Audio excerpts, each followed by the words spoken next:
to talk as we get going about the industry and how much it's changed. I mean, again, the gentleman to my right of me probably would know the most about it, being as 19 years in, and because we're working in, I think we're working in a different industry than you started in, I believe, at this point. Without a doubt.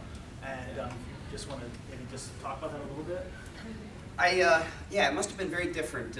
When I entered comics, it really was a matter of kind of piecing together what's called a proposal, some writing samples, some artwork, and send them out to publishers. And there was, I believe, I can't say for sure, but in the print world, there was maybe a little more opportunity. You know, I look at the landscape of comic books today and find it extraordinarily difficult to actually make a living in it. I mean, I'm okay, I've been lucky, truthfully. I don't think there's a lot of skill to this. I think it's kind of luck and opportunity in a way. But boy, it's a tough business to be in. And I'm addressing print specifically. I can't even speak on web. I don't know much about it, and I'm not sure how one monetizes it. But what I would say, I mean, I'll take a minute and give you what I believe is a baseline of the reality of independent comic book publishing today. And when I say this, I'm really not trying to bum you out, but I'm really trying to give you a sense of the reality of the marketplace. In the world of entertainment, particularly the world of comic books, people are obsessed with nostalgia. And that might be their love for Spider-Man, Captain America, the superhero stuff, which is the dominant genre of comics, which, by the way, you should not publish. They're being done great by other people. You shouldn't even bother. The statistics of you being successful in that are 10,000 to 1, I think. It's very difficult for new content to distinguish itself in the marketplace. All of us are kind of led into the illusion that it's doable. But if you look back in the last 5 years and take a look at something that really exploded in the marketplace, I would say that'd be Walking Dead. And we kind of think of it in recent terms, but honestly, it's like up to issue 70.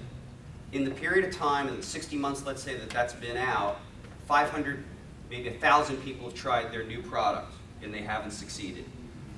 And I don't say any of that to bum you out, but I do say that to kind of take a look at the reality of the marketplace that you're entering. This is a tournament. Many people begin in the beginning. Very few get to the top.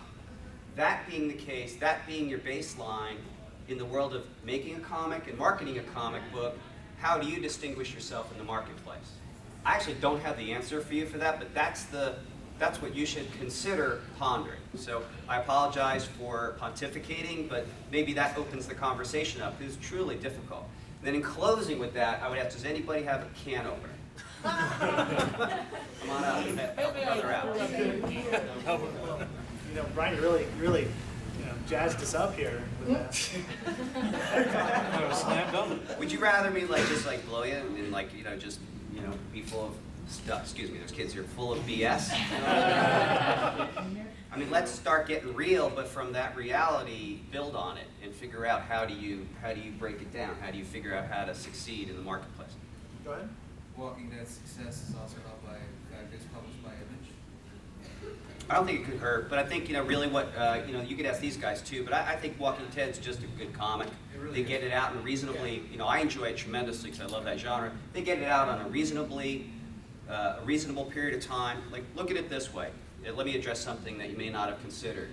When you do one-shots or miniseries, in a 12-month period, you only have these little tiny blips on consumers' radar, but they have it every month.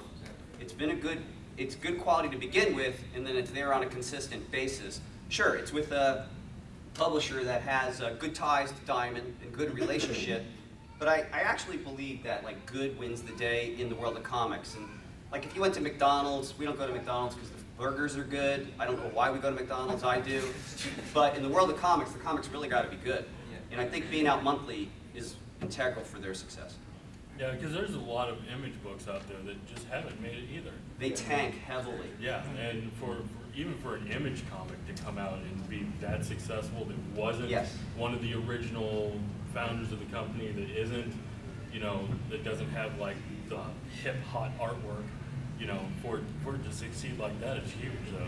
Yeah. The Image section is huge in previews every month. How many of those books we really know about? The Image stamp is no guarantee of success. I don't mean that negatively either, but you're absolutely right.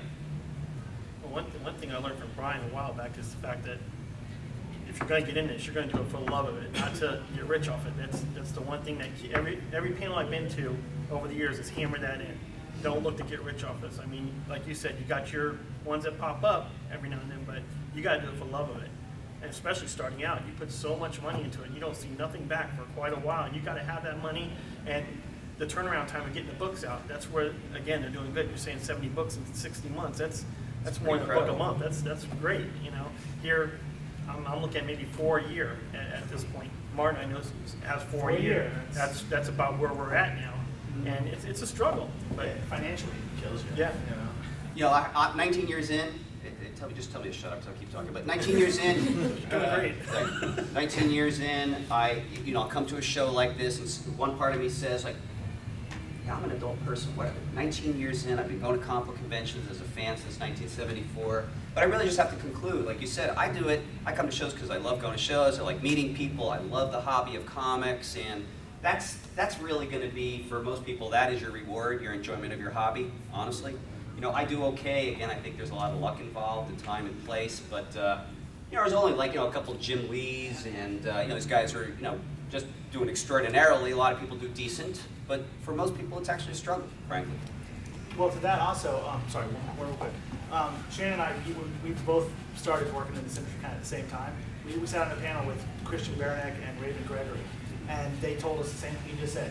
Do it for love. If you don't love comics, don't do it. If you don't love what you're doing, don't do it. Don't do it to try to make a movie. Do it to put out a good product.